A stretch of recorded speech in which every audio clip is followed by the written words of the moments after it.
नमस्कार, मैं प्रियंका सिंह और आप देख रहे हैं देखो समाचार। तो चलिए नजर डालते हैं आज की तमाम बड़ी खबरों पर।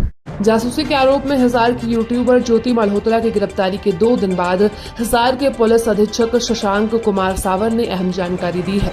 उन्होंने कहा कि पाकिस्तानी खुफिया एजेंट उसे भारत के खिलाफ तैयार कर रहे थे ताकि उसे यूज किया जा सके।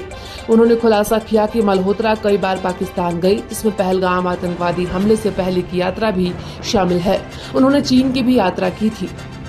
प्रेस कॉन्फ्रेंस को संबोधित करते हुए एसपी सावन ने कहा कि केंद्र एजेंसियों ने हरियाणा पुलिस को सूचित किया है कि पीआईओ सॉफ्ट नैरेटिव को बढ़ावा देने के लिए सोशल मीडिया पर सक्रिय रूप से लोगों की भर्ती कर रहे हैं। शुक्रवार को गिरफ्तार की गई मल्होत्रा को 5 दिन की पुलिस हिरासत में भेज दिया गया है। पुलिस अधिकारी ने कहा कि पहलगाम में 22 अप्रैल को आतंकवादी हमला हुआ। इसके बाद भारत और पाकिस्तान के बीच 4 दिवसीय सैन्य संघर्ष हुआ। इस दौरान नई दिल्ली स्थित पाकिस्तान उच्चायोग में तैनात एक पाकिस्तानी अधिकारी के कथित तौर पर संपर्क में ज्योति मल्होत्रा थी। मल्होत्रा के पास सैन्य रक्षा अभियानों से जुड़ी किसी भी जानकारी तक सीधी पहुंच नहीं थी, जिसके बारे में कहा जा सके कि वह हो सकता है उसने बस साझा किया हो, लेकिन वह सीधे पाकिस्तानी खुफिया एजेंसियों से जुड़े लोगों के संपर्क में थी। और एसपी सावर ने हरियाणा के हिसार में मीडिया कर्मियों से कहा कि निश्चित रूप से वे उसे अपने संपर्क के रूप में तैयार कर रहे थे। वह मल्होत्रा पर सक्रिय इन्फ्लुएंसर के संपर्क में थी। वे भी पाकिस्तानी खुफिया एजेंसियों से जुड़े व्यक्तियों के संपर्क में थे। उन्होंने कहा कि ये भी एक तरह का युद्ध है जिसमें वे इन्फ्लुएंसर को अपने साथ जोड़कर अपने नैरेटिव को आगे बढ़ाने की कोशिश करते हैं। पुलिस ने बताया कि हिसार की रहने वाली 33 साल की मल्होत्रा ट्रैवल विद जो नामक एक यूट्यूब चैनल चलाती है। पुलिस ने बताया कि ज्योति मल्होत्रा को शुक्रवार को न्यू अग्रसेन एक्सटेंशन से गिरफ्तार किया गया। बिल्कुल, they were developing her as an asset. और जैसे she was in touch with other YouTube influencers जो है जिसे कहते हैं आज के डेट में, जो हमारे देश के और भी जो इन्फ्लुएंसर्स उसमें भी टच में थे। They were also in touch with the PIOs और उनके सोशल गैदरिंग वगैरह में भी जाना होता था।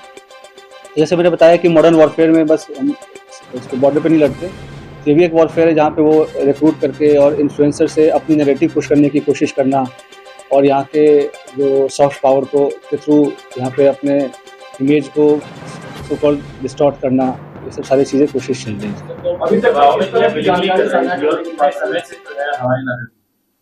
अभी जैसे मैं अभी दबाव का तो ऐसा कोई, ये सब इन्वेस्टिगेशन का विषय है। अभी तक तो दबाव वाली ऐसा कोई बात नहीं है। जैसे मैंने बोला कि ट्रैवल ब्लॉगर थी और जो पूछताछ में जैसे कि चंद व्यूवर्स और लाइक्स और शेयर के चक्कर में ट्रैप में आ गया। उसके बाद उसे जैसे शी विजिटेड पाकिस्तान, तो वो भी काइंड ऑफ स्पॉन्सर्ड ट्रिप ही था।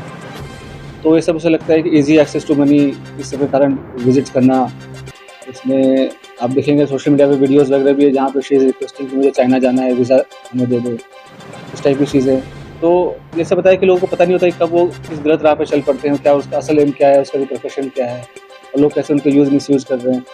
और पढ़े लिखे होने के बावजूद भी अगर आप ऐसे, खास करके जब जो कंट्री है वो वॉर लाइक सिचुएशन में है, तो आप इन्फॉर्मेशन शेयर करेंगे तो कोई छोटी आपको इन्फॉर्मल लग रही हो या छोटी इन्फॉर्मेशन लग रही हो, बट सामने वाले की वो मेजर इन्फॉर्मेशन होती है। तो इस हिसाब से उनको शेयर नहीं करना चाहिए और किया है तो ये काफ़ी गलत है। कश्मीर की हुई थी, कुछ बताया जनवरी में पहलगाम हमले से पहले